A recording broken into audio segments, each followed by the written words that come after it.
രമേശ് ചെന്നിത്തല നേരത്തെ എത്തിയിരുന്നു അങ്ങോട്ട്. സത്യനന്ദിക്കാട് ഇന്നലെ നമ്മൾ കണ്ടതാണ്. സത്യനന്ദിക്കാട് ഏതാണ്ട് പൂർണ്ണ സമയം ടൗൺ ഹാളിൽ ഉണ്ടായിരുന്നു. കണ്ടനാട്ടെ വീട്ടിൽ ഇന്നലെ രാവിലെ ഉണ്ടായിരുന്നില്ല, പക്ഷേ ടൗൺ ഹാളിൽ പൂർണ്ണ സമയം തന്നെ ഉണ്ടായിരുന്നു. ഇപ്പോൾ കണ്ടനാട്ടെ വീട്ടിലേക്കും സത്യനന്ദിക്കാട് അങ്ങോട്ടേക്ക് എത്തുന്നു. മറ്റ് എല്ലാവരുമായി സിനിമാ ബന്ധങ്ങളുണ്ടെങ്കിലും സത്യനന്ദിക്കാടുമായുള്ള ബന്ധം അതൊരു വല്ലാത്ത ബന്ധമാണ്, വല്ലാത്ത ബോണ്ടാണത്. അത് സിനിമകളിൽ പ്രകടമായിട്ടുള്ള ബോണ്ടാണ്. അപ്പോൾ സത്യനന്ദിക്കാട് ഇന്നലത്തെ സങ്കടക്കാഴ്ച സത്യനന്ദിക്കാട് തന്നെയാണ്. അദ്ദേഹത്തിൻ്റെ പ്രതികരണം പാതിയിൽ മുറിഞ്ഞു നിന്നുപോയതൊക്കെ നമ്മൾ കണ്ടു.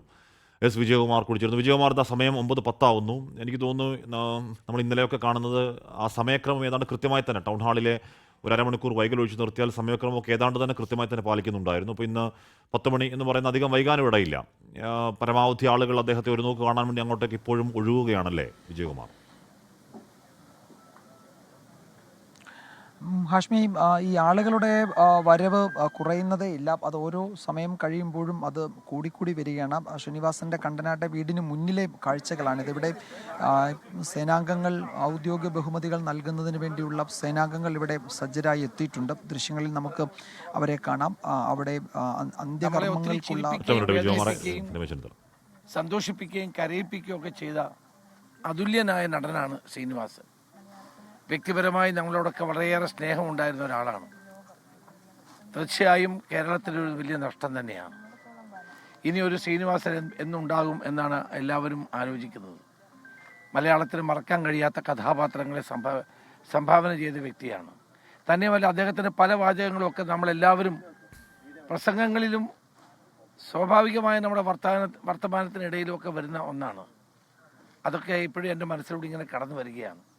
എത്ര നാൾ കഴിഞ്ഞാലും അദ്ദേഹത്തിൻ്റെ ആ വാചകങ്ങളും വാക്കുകളും ഒക്കെ നമ്മുടെ മനസ്സിൽ എന്നും തങ്ങി നിൽക്കും എന്ന കാര്യത്തിൽ സംശയമില്ല. അദ്ദേഹം ഒരു അതുല്യനായ നടൻ തന്നെയാണ്.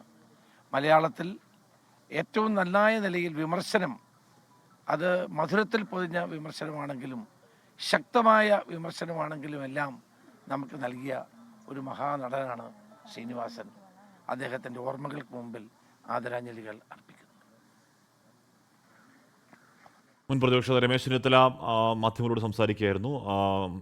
ശ്രീനിവാസനെ ഓർക്കുമായിരുന്നു. എല്ലാവരും പറയുന്നത് അത് തന്നെയാണ്. അതുല്യനായ കലാകാരൻ, പകരം വെക്കാനില്ലാത്ത കലാകാരൻ. നമ്മൾ ആലങ്കാരികമായി പറയുന്നതല്ല, പകരം വെക്കാനില്ലാത്ത ശൈലിയായിരുന്നു അത്. ആ ശൈലി ആർക്കും അനുകരിക്കാവുന്ന ശൈലിയല്ല. അത് ശ്രീനിവാസൻ്റെ മാത്രം ശ്രീനിവാസൻ ശൈലിയായിരുന്നു അത്. അതാർക്കും അനുകരിക്കാൻ കഴിയില്ല.